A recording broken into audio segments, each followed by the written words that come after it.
नहीं होता है जो सरकार के खिलाफ खड़ा हो जाए। सरकार के खिलाफ खड़े होने में साहस चाहिए और दबाव तो हर एक पे बनाया जाता है।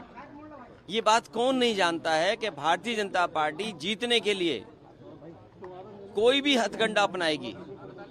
जिस भारतीय जनता पार्टी ने चंडीगढ़ में बेईमानी की हो, बैलेट से जब वोट पड़ा, जीतने के लिए उन बैलेटों को किस तरीके से बिगाड़ा गया, किस तरीके से वोट खराब किया गया, और अधिकारी के माध्यम से उस समय अगर सीसीटीवी ना होता और बैलेट से वोट ना पड़ा होता तो शायद भारतीय जनता पार्टी को इस तरह से बदनाम होते हुए नहीं कोई देख पाता।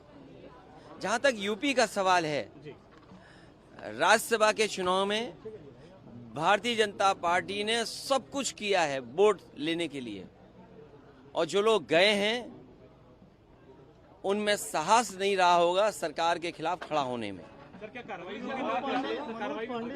देखिए, कार्रवाई निश्चित होगी, क्योंकि पार्टी के जितने भी हमारे साथी हैं उनका मानना है कि ऐसे लोगों को दूर कर दीजिए।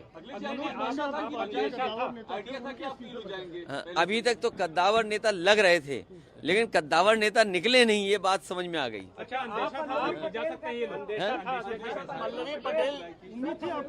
देखिए, मैंने आपसे कहा कि सरकार के खिलाफ वोट डालने में साहस की जरूरत है, साहस की जरूरत है।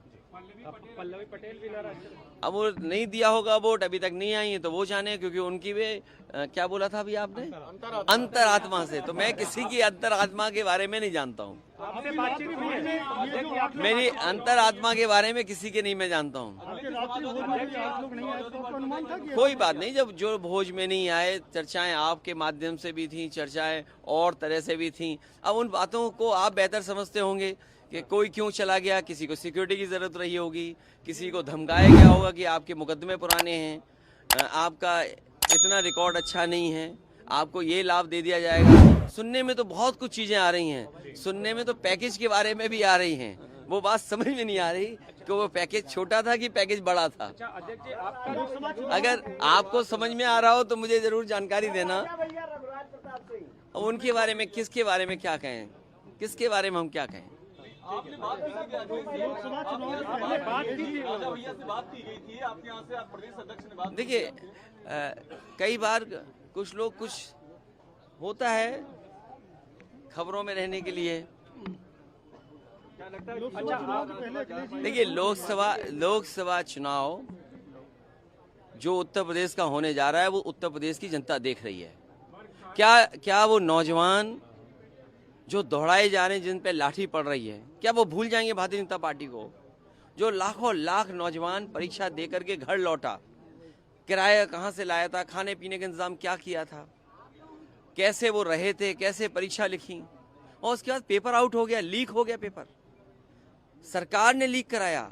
और सरकार, मैंने पहले भी कहा, फिर कहता हूँ, सरकार ने अगर पहले ही जब लीक हुई थी परीक्षा, उसी समय ठोस कदम उठाए होते तो शायद नौजवानों को इस तरह के दिन नहीं देखने पड़ते। क्या इलाहाबाद में नौजवानों पे लाठी नहीं चली? 69,000 के नौजवान जाने कितने दिन से बैठे हैं, अपना आरक्षण मांग रहे हो, अपने साथ न्याय हो जाए उनके साथ, कितने सालों से इंतजार कर रहे हैं। यहीं पर लखनऊ में आप बुलडोजर लेकर के गरीबों का घर उजाड़ रहे हैं। ये लोग जो जब क्षेत्र जाएंगे तो शायद जनता का कैसे फेस करेंगे, हम ही लोगों को नहीं फेस कर पा रहे। सर, आज का कोई असर लोकसभा चुनाव पड़ेगा क्या सर? पड़ेगा कोई असर क्या? इसका असर कोई नहीं पड़ेगा। समाजवादी पार्टी और मजबूत होगी, समाजवादी पार्टी और मजबूत दिखाई देगी। हमारी लड़ाई और मजबूत दिखाई देगी। देखिए, रणनीति नहीं होती है, सरकार का दबाव इतना होता है। क्या करोगे आप सरकार के सामने? सरकार के सामने क्या करोगे आप? बहुत कम लोग होते हैं जिनमें हिम्मत होती है जो सरकार के खिलाफ खड़े हो जाते हैं। किसके पास फोन नहीं गया, आप बेहतर जानते होंगे। जब प्रदेश के मुख्यमंत्री फोन कर रहे हो या बातचीत कर रहे हो या दिल्ली से फोन आ रहा हो, तो किसकी हिम्मत है जो ना कर दे? अभी क्या स्टेटस देख पा रहे हैं तीनों प्रत्याशी? उम्मीद है समाजवादी पार्टी को भी अंतरात्मा पे लोगों ने वोट दिया होगा। नहीं, हमने किसी से अप्रोच नहीं किया है। ये हमारे काम करने का तरीका नहीं कि अप्रोच करें। अच्छा, हम पे देने को क्या है भाई? हम पे देने को क्या है जो हम किसी पे अप्रोच करें? और जो आएगा वो कुछ लेना चाहेगा। अच्छा, अगर मनोज पांडे की जाना आपके लिए धक्का लगा क्या? अब ये दोनों गए तो मुझे क्या पता है दोनों क्यों गए हैं। ऐसा तो नहीं कि दोनों का हेडक्वार्टर एक ही रहा हो। ओम प्रकाश राजभर जी के 2 विधायक साथ में नहीं आए। भाई मैं नहीं जानता हूँ कौन कहाँ गया है। अब जब आप ही कह रहे हो कि सब अंतरात्मा में चल रहा है तो अंतरात्मा से ही फैसला ले रहे होंगे। लेकिन जनता देख रही है, जनता देख रही है। मैंने आपको पहले भी गणित समझाया था। लगभग 60 लाख बच्चे जो घर चले गए जिनका पेपर लीक हुआ, 60 लाख को अगर हम मल्टीप्लाई करें उनके माँ बाप को जोड़ करके तो 1 करोड़ 80 लाख होते हैं। और 1 करोड़ 80 लाख को अगर हम 80 से डिवाइड कर दें तो लगभग 2,25,000 वोट हर लोकसभा में भारतीय जनता पार्टी का कम हुआ है।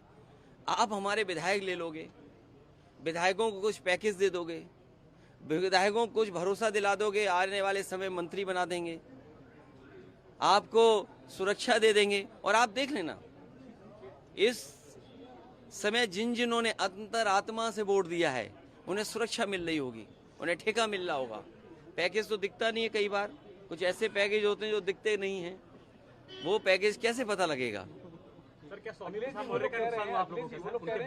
देखिए, अब हम लोग लोकसभा चुनाव में जा रहे हैं। देखिए, ये लोकसभा से पहले की लड़ाई थी, अब लोकसभा में जा रहे हैं जनता के बीच में, और जनता सब देख रही है। इसलिए मैंने कहा कि 2,25,000 वोट तो इनके पेपर लीक से चला गया।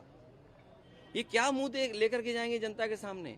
और सोचो, अग्निवीर जैसी नौकरी कौन स्वीकार करेगा? नौजवान, आपकी जो पक्की नौकरी थी वो नहीं दे पा रही सरकार। तो सरकार अगर पैसे से डरा के धमका के एजेंसियों के माध्यम से वोट तो ले सकती है, गिनती वाले चुनाव में तो जीत सकते हैं, लेकिन जनता वाले चुनाव में भारतीय जनता पार्टी नहीं जीत पाएगी। अखिलेश जी, वो लोग कह रहे हैं कि राम और सनातन के नाम पर गए हैं कि आपके यहाँ जय श्री राम कहने पर आप लोगों को इतराज होता था, श्री राम मंदिर नहीं, ये भी बात ऐसी है जो गलत है। समाजवादी पार्टी का पक्ष यही रहा। और मैं तो आपसे कहूंगा, हालांकि एक को बुलाएंगे सबको नहीं बुलाएंगे तो नाराज हो जाएंगे। मैं तो हमारे इनसे कहूंगा कि भगवान शिव का, मैंने कहा कि भगवान शिव का दर्शन करने के बाद जाएंगे, आप भी आना उस मंदिर में दर्शन करने। और अच्छा, हमारा अंत में प्रेस के साथियों, अपनी अंतरात्मा से मुझे बता देना किसको क्या पैकेज मिला है।